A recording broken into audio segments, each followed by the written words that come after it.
네, 정치천재 열린민주당 정봉주 전 의원 그리고 국민의힘 김용남 전 의원입니다. 안녕하십니까? 네, 안녕하세요. 네, 국민의힘 선대위를 공보특보를 사퇴하셨습니까?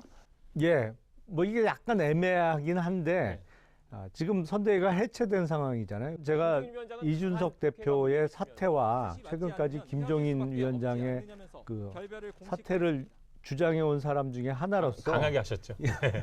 그러다 보니까 이제 아무래도 캠프 소속 일원의 그 직책을 갖고 있으면 예. 이게 자칫 당내 어떤 세력 간의 알력 내지는 자리 다툼처럼 보일 수 있을 것 같아서 네. 제가 좀 캠프는 벗어나서 당원의 한 사람으로서 자유스럽게 이야기하겠다 그래서 캠프 복귀는 안 하겠다는 말씀을 네. 드렸습니다. 뭐 그래도 열심히 좀 취재를 하셔가지고 저희 방송에서는 또 좋은 얘기 많이 해주셔야죠. 알겠습니다. 네. 자, 바로 토론 들어가겠습니다. 불과 한 달 전까지는 대선 후보 지지율이 1위를 달렸던 제1야당 후보 윤석열 후보였는데요. 악재가 이제 당에도 겹쳤습니다. 윤석열 후보가 내린 결론은 선대위 전면 개편인데 이 방향과 선택에 대한 의견부터 좀 묻고 싶습니다. 그 최근에 지지율이 하락했죠. 그리고 원인은 몇 가지로 분석할 수 있습니다. 우선은 뭐 후보의 말 실수도 있고 배우자 문제도 있고 근데 그거보다 최근의 하락에 큰 영향을 끼친 거는 당내 분란이에요. 일단 당대표하고의 분란 그리고 김종인 당시 선대위원장의 이른바 월권 행위 이런 게 겹치면서 후보를 여러 가지 면에서 깎아내리는 이런 작용들을 했거든요. 그래서 윤석열 후보가 이제는 결단을 내리고 처음에 얘기했던 김종인 위원장 그리고 이준석 대표와의 어떤 삼각 형태가 아니라 말 그대로 무소의 뿔처럼 뚜벅뚜벅 국민만을 향해서 전진하는 예. 형태의 선거운동을 펼치겠다. 그러면서 선대위 해체와 슬림화된 실무자 중심의 선대본부로 개편을 한 것이죠. 예. 위기에서 던진 승부수라고 볼 수 있는데 자, 선거에는 항상 세 가지 변수로 승부가 난다 그러거든요. 인물이 있고 정책이 있고 프레임이 있고 그런데 이게 뭐냐면 그 전에 인물 정책 프레임은 전쟁의 전면에서 붙는 대목이고요. 이 전쟁에 나가기 위해서 갑옷을 만들고 그 전차도 만들고 항공기도 만들고 이런 걸 뭐라 그러냐면 시스템 구축이라 그래요. 지금 국민의힘은 어디에서 무너졌냐면요. 그냥 시스템 구축에서 무너졌어요. 그러니까 전제 조건이 될 게 무너진 거예요. 그러니까 전투에 나갈 수 없는 상황이 된 겁니다. 그럼 이거 우린 도대체 누구하고 싸우지? 그래서 지금 민주당은 내부적으로요. 이거 좋아할 일이 아니다. 역사상 금시초문의 전무후무한 일을 처음 당했기 때문에 모두가 다 긴장하고 있습니다. 그리고 전략을 좀 아는 사람들은 어떤 상황으로 갈지 모르기 때문에 표정 조심하고 말 조심하고 행보 조심하고 완전히 비상은 우리가 걸어 있습니다. 지금. 대선이라고 하는 거는요. 그래도 한 개인이 월계관을 쓰는 거예요. 봉황을 품는 거거든요. 그럼 이때 노무현 대통령께서 이 얘기를 왜 했냐면 해불양수라고 하는 말을 왜 했냐면 모든 걸 후보가 다 참는 겁니다. 그리고 어떠한 이견이 있거나 어떠한 반대 의견이 있어도 다 흡수를 해야 돼요. 그래서 저는 이번에 문제는 이준석 대표를 지적을 하고 김종인 위원장을 지적을 해도 결국 문제는 윤석열이라고 하는 후보가 정치적 생태계를 너무 모른다. 그리고 선거라고 하는 걸 몰라도 진짜 너무 모른다. 네, 그럼 이 결정은 윤석열 후보 입장에서는 잘한 선택이 아니다 이렇게 보시는 거죠. 선대위 해체하고 김종인 위원장과 당대표에게 전권을 주고 자기는 물러나는 게 맞았던 거예요. 근데 지금 거꾸로 됐거든요. 그래서 저는 이게 추락하는 게 멈췄다라고 생각했다가 지금은 추락하는 것은 날개가 없다. 더 빠질 것 같아요. 저는 잘한 결정이라고 생각을 합니다. 예. 왜냐하면 제가 아무리 눈을 씻고 찾아봐도 이런 당대표는 본 적이 없어요. 물론 민주당에서는 지금도 이준석 당대표를 옹호하시는 분들이 많이 있는 거로 알아요. 그게 더 이상해요, 근데. 그런데 당대표가 2주 간격으로 선대위를 뛰쳐나가고 더군다나 뛰쳐나간 이후에도 사실상 자기 당 후보를 비판하고 깎아내리는 발언을 연이어서 하는 당대표는 상상할 수도 없는 상황이에요. 그리고 김종인 위원장께서도 본인의 킹메이커로서의 어떤 능력, 본인의 존재감을 너무 강조하시다 보니까 그게 또 후보를 깎아내리게 되는 예. 상황이 만들어졌거든요. 거기서 후보가 내릴 수 있는 결정은 뭐겠어요? 다 해체하고 본인 중심으로 이 선거를 밀고 나가겠다는 결정 외에는 다른 대안을 찾기가 어려웠거든요. 그리고 앞서서 이런 결정, 뭐 선대위 해체하고 이런 거를 전무후무한 사례라고 말씀하셨는데, 제가 2012년 대선을 앞두고요. 그때도 한 선거가 2달 정도 남았을 때예요. 근데 그 2달 전까지는 선거가 잘 그때 안 됐어요. 네. 그때 박근혜 후보가 그 몇 년 전에 소위 유명한 말 있잖아요. 친박에 좌장 없다. 그러면서 완전히 관계가 단절됐던 김무성 의원을 총괄선대본부장으로 영입하고 예. 김무성 당시 본부장을 중심으로 캠프가 다시 움직이기 시작했거든요. 결국엔 그래서 그 선거 이겼어요. 예. 계속 삐걱대고 바로 옆에 있는 중요 인사가 과연 이게 후보의 당선을 바라는 사람인지가 의구심이 드는 상황이라면 이 판을 아예 깨버리고 새로 시작하는 것 외에는 정답이 없다고 생각이 됩니다. 예. 2016년에 이제 잘 생각을 해보시면 2015년 말에 안철수, 김한길 의원이 민주당을 탈당을 하기 시작을 합니다. 2016년 국회의원 총선거를 앞두고 있었는데 당대표가 이제 그 문재인 예. 그 대표였었는데, 그때 당이 위기에 처하니까 박영선 의원이 제안을 해서 김정인 비대위원장을 모셔와요. 예. 그때 어떤 예상을 했었냐면 국힘의 전신에서 160에서 180석을 예상하고요. 민주당이 110에서 120석 정도로 참패할 것이다라고 하는 분위기가 있을 때거든요. 그런데 김종인 위원장이 들어왔고 불과 며칠 만에 자기를 모셔왔던 문재인 대표를 천하의 바보 멍충이라고 계속 언론에다 대고 공격을 해야 되는 거예요. 아주 무능한 사람으로 네. 무능해도 이렇게 무능하고 무슨 대선 후보냐 그러면서 그때 문재인 대표가요. 언론에다 대고 그 한마디도 저항하지 않았습니다. 그래서 결국 약 10석 정도로 당시 정치평론가들의 예상을 완전히 뒤엎고 민주당이 이깁니다. 2016년 선거에서. 이게 선거에서요. 선대위원장 역할과 당대표 역할은 그런 거예요. 2016년 선거에서 이긴 다음에 김종인 위원장이 잘했다고 하지만 그 트로피 월계가는 문재인 대표에게 간 겁니다. 저는 참았어야 되는데 이제 이런 생각을 해요. 저분이 왜 이렇게 못 참을까? 아마 검찰에 있었던 생태계와 서식처의 서식지의 이 생태계가 완전히 바뀌었는데 이걸 적응 못하거나 너무 수평적 문화, 소통이 이 토론의 문화 이런 거가 너무 받아들이기 어려운 네. 상황 아닌가 이런 생각이 좀 들어요.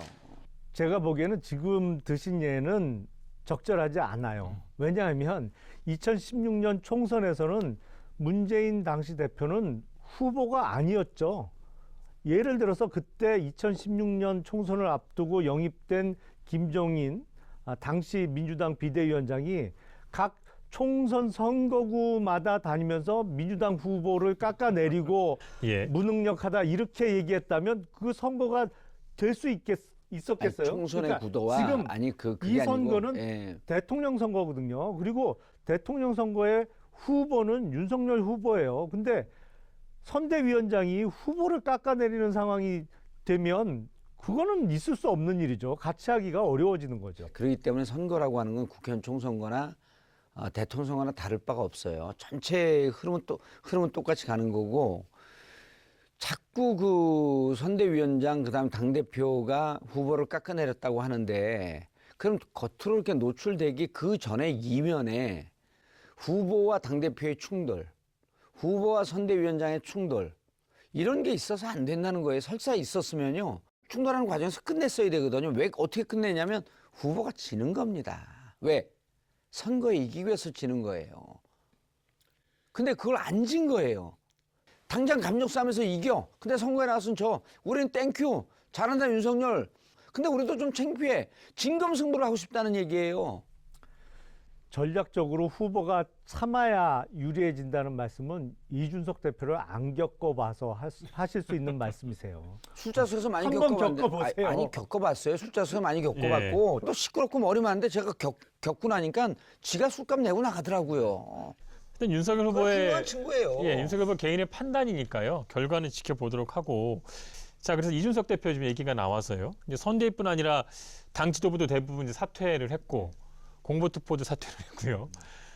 남은 너무 건 이제 좋아하지 마세요. 지금 왜 이렇게 다른 집에 불났는데 그걸 좋아하는 게 좋아하세요. 아니라요. 제가 좀 밝게 진행을 해야 좋다는 평가가 평상시에 우울하다 왜 있어서. 오늘만 밝아요? 뭐.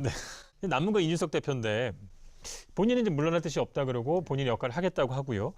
이미 병이 깨진 것 같아요. 계속해서 당대표 역할을 잘 수행할 수 있을 거라고 보십니까?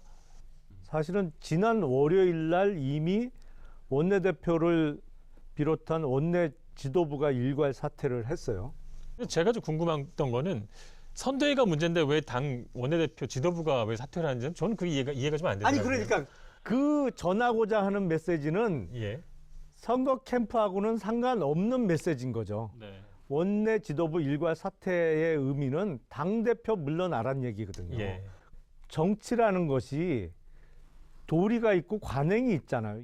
자리가 높을수록 책임도 커지는 거 아니겠습니까? 그래서 저는 이럴 때 당대표나 선대위원장 이런 분들이 지혜를 냈어야 되는데 이런 걸 한번 해봤었으면 하는 아쉬움이 있어요. 뭐냐면 당직자들이 한 100여 명쯤 되는 걸로 알고 있습니다. 그리고 의원들의 보좌관이 있죠. 그다음에 소속 기초위원, 광역위원 이렇게 되면은 1000명 안짝으로 될 것 같은데 그분들을 개별적으로 다 전화 면접 조사를 한번 해봤어야 돼요. 그분들이 지금 이제 왜 제가 이 얘기를 드냐면 오늘 그 기사 보면서 정신 번쩍 드는 게 국민의힘 보좌관들이 모두 다 손잡고 그 익사하자라고 하는 그 기사가 한번 나왔어요. 제일 안타까워하는 사람들이 이 당에 붙어갖고 함께 이 당과 함께 생활하는 사람들이거든요. 이분들이 과연 지금의 쟁투의 과정에 있어서 윤석열 후보가 잘못하고 있는 거냐, 김종인 위원장이 잘못하고 있는 거냐, 이걸 한번 설문조사를 해갖고 그 결과를 보고 그거에 쫓는 이런 지혜가 있어야 되는데 그런 거를 좀 안 거치더라고요. 그래서 국민의힘 당대표가 자당의 후보가 지기를 바라겠어요? 근데 그 안에선 지금 후보 측근들, 핵관들은 자당의 후보가 떨어지기를 원하면서 저짓 하고 다닌다 이러고 좀 욕하고 있거든요. 이준석 대표가 여기까지 오기에 뭐가 그를 여기까지 오게 만들었을까라고 하는 깊은 반성과 깊은 성찰이 있지 않으면 이 선거는 해보기도 전에 패배입니다. 다른 당 사정이라 자세히 모르시는 것 같은데 지금 말씀 주신 대로 국민의힘 소속 의원, 보좌진 그리고 지방의원 뭐 이렇게 해서 이준석 대표의 당대표 사퇴 여부에 대해서 만약에 여론조사를 하면 한 적어도 89% 정도는 당대표가 물러나는 게 맞다 이렇게 나올 것 같아요. 해보시고. 왜냐하면 네. 이건 몸으로 체감하는 제 민심이 있거든요. 신정 연휴부터 해갖고 전화를 상당히 많이 받습니다. 예. 저뿐만 아니라 뭐 당협위원장이 됐던 국회의원이 됐던 웬만한 사람들 전화 엄청나게 받았어요. 근데 대부분 반응이 다 비슷해요. 예. 지금 이제 김용남 의원이 자꾸만 그 물 위 표면을 보는데 예. 이렇게까지 온 과정에 물 속을 보는 사람들이 있어요. 그리고 막상 조사하면 이제 제가 뭐냐면 집단적 FGI를 확장시켜서 예. 한번 해보라는 뜻이거든요. 그 문제의 출발점이 그거 같아요. 이준석 대표는 본인이 정치를 엄청나게 잘 알고 엄청나게 잘한다고 생각을 해요. 제가 봐도 그래요. 실제로. 잘해요. 그런데 문제는 뭐냐면 이준석 대표는 26살 때 비대위원으로 당 생활을 시작을 했어요. 그러니까 회사로 따지면 회사 입사를 임원으로 이사급으로 시작한 거예요. 그러니까 그런 관점으로 뭐 보니까 상무이사급 기획실장님으로 시작을 한 거예요. 근데 문제는 뭐냐면 또 그 시작하면서 김종인 위원장하고 같이 하다 보니까 김종인 위원장은 스스로도 말씀하시기를 자기가 할아버지 무릎에서부터 정치를 배웠다는 거 아니에요. 가인 김병로 선생 네. 손자시니까. 이준석 대표는 자기가 김종인급이라고 생각을 해요. 근데 객관적으로 겪어보면 결코 그렇지 않거든요. 예. 지금 단적인 현상이 당이 이렇게 난리가 나고 많은 당원들이나 지지층에서 이준석 대표 사퇴를 원하는데 여기서 무작정 버텨요? 그러면 본인의 정치적 미래가 있습니까? 아니, 우리 정 의원님께서 스스로를 정치 도사라고 칭하시지만 천재. 정치 천재. 예. 이준석 대표는 본인을 스스로는 정치에 있어서 양자 컴퓨터라고 생각하는 것 같아요. 근데 제가 보기에는 아니에요. 우리는 근데 이제 지금 김영남 의원이 계속 당대표를 공격하고 이런 게 방송 나오면 우린 좋아요. 저는 그래서 캠프 그만뒀어요. 아니 예. 캠프 아니어도 어쨌든 당에 영향력 있는 전직 의원이고 공보까지 한 사람이 이렇게 계속 욕하면 우린 좋아요. 그런데 과연 그 당이 이렇게 돼갖고 저는 어떻게 수습을 할까 그러고 국민의힘 윤석열 후보와 이준석 당대표가 갈등을 극적으로 봉합하고 원팀을 선언했습니다. 의원총회에서는 대표의 사퇴를 요구하는 목소리가 거셌지만 이 대표가 대선 승리를 향한 진심을 호소하고 윤 후보가 포용하면서 상황은 급반전했습니다. 원래 피는 물보다 진하다고 하지 않습니까? 저희는 피 같은 당원입니다. 우리 국민의힘에 같이 뼈를 묻기로 함께하기로 한 사람입니다. 그래서 뭐 화해라고 말 것도 없습니다. 네. 후보님과 저희 신뢰를 구축해서 실망스러운 모습을 지금까지 보인 것에 대해서는 제가 사과드리고 앞으로 나아가서 선거 승리를 보답할 수 있도록 하겠습니다. 지금까지 어떤 과정을 보면 본인도 어느 정도 좀 인정한 부분이 있지만 정책에 대한 이해도가 상대보다 조금 더 떨어지는 점, 또 어떤 발언 같은 것들이 국민 눈높이에 좀 맞지 않는 점, 이런 리스크는 좀 더 커질 수 있는 거 아닌가, 그런 위험이 있지 않은가라는 그 예상이 있습니다. 아니 근데 그렇게 말씀하시는 건 약간 어폐가 있어요. 왜냐하면 정책에 대한 이해도가 떨어지는 게 아니고 네. 확실히 정치권에 들어온 지가 얼마 안 돼서 국민의 눈높이에 맞는 발언을 쉽게 못 찾아내는 점은 있습니다. 윤석열 후보의 단점 중에 하나는 뭐냐면 본인이 워낙 수사 업무에 오래 있다 보니까 그 경제 유튜브 채널에 출연해서도 증권사범 수사에 관한 얘기를 초반에 꽤 길게 했어요. 네. 사실은 주로 주식 투자를 해서 내 재산을 불리는 데 많은 관심을 갖고 계신 분들이 그 유튜브 채널을 주로 보는데 그거하고 약간 동떨어진 얘기가 초반에 계속되다 보니까 조회수가 많이 좀 차이가 날 수밖에 없고 제가 봐도 틀린 얘기는 하나도 아닌데 재미는 좀 없어요. 그런 의미에서 약간 정치권에 들어온 지 얼마 안 된 그 약점은 분명히 있습니다. 근데 그게 어떤 정책에 대한 이해도가 떨어지는 건 전혀 아니거든요. 네. 앞으로 실무자 중심의 선대본부를 꾸리면 물론 개선해야 될 점들이 있죠. 윤석열 후보 본인에 대해서 그거를 고쳐 나가면 국민들께서도 진정성을 어느 정도는 봐주시지 않을까 싶어요. 네. 앞으로 파동이 이제 정확하게 네 번 남았습니다. 4번. 언제 한 번이냐면 이제 짧게 좀 쪼개보면 1월 15일 날 한 번 있고요. 1월 27일, 28일 날 있습니다. 그게 이제 목요일, 금요일이고요. 그다음에 2월 3일, 4일 역시 목요일, 금요일로 그 세 번째 파동이고요. 마지막이 2월 27일입니다. 이렇게 되면 이제 4번의 파동이 다 끝나는 거예요. 그러면 2월 27일 파동은 이제 실질적으로 거의 끝나는데 자, 1월 15일은요. 국민의힘이 전열이 정비된 상태에서 반격의 파동이 한번 올 거고요. 국민의힘의 반격 국면에서 대응을 제대로 못하게 되면 조금 휘청할 국면이 올 거예요. 근데 1월 27일, 2월 3일, 2월 27일 이 세 번의 국면은 다 뭐냐면요. 단일화 국면입니다. 그래서 지금 국힘 내부에서는 유일하게 남은 카드가 단일화밖에 없거든요. 2월 27일, 28일이 명절 전에 단일화 협상 시작이라고 하는 카드를 아마 던질 거예요. 그럼 이제 이때 그 명절 들어가면서 이게 막 논란이 되거든요. 그때 만약에 그 논란이 되지 않으면 명절이 끝나자마자 2월 3일, 3일, 4일쯤에 단일화 협상 시작이라든지 단일화 무조건 한다든지 요 카드 한번 던지고요. 2월 27일을 얘기한 거는 13, 14가 후보 등록이고 2월 15일이 이제 선거운동 스타트거든요.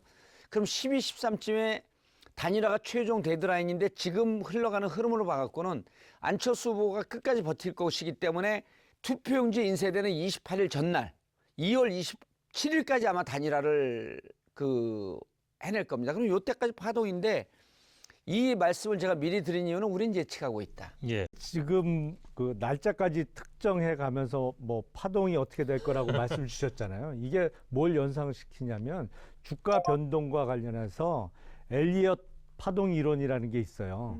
그게 뭐 상승 5파, 하락 저는 3파 뭐 하는 모릅니다. 건데 주가라 주식을 절대 안 안 해서. 맞아요. 그냥 예. 귀 기울이지 마세요. 이건 뭐 저희 심각하게 안 들으셔도 돼요. 심각하게 듣지 않아요. 달리 봉도사라 그러겠습니까? 예. 이번 주 시사토크 알고리즘도 잘 보셨습니까? 화면 왼쪽을 눌러서 돌아왔자 채널을 구독해 주시면 알고리즘과 함께 돌발 영상, 뉴스가 있는 저녁 등 YTN의 간판 시사 프로그램을 함께 보실 수 있습니다.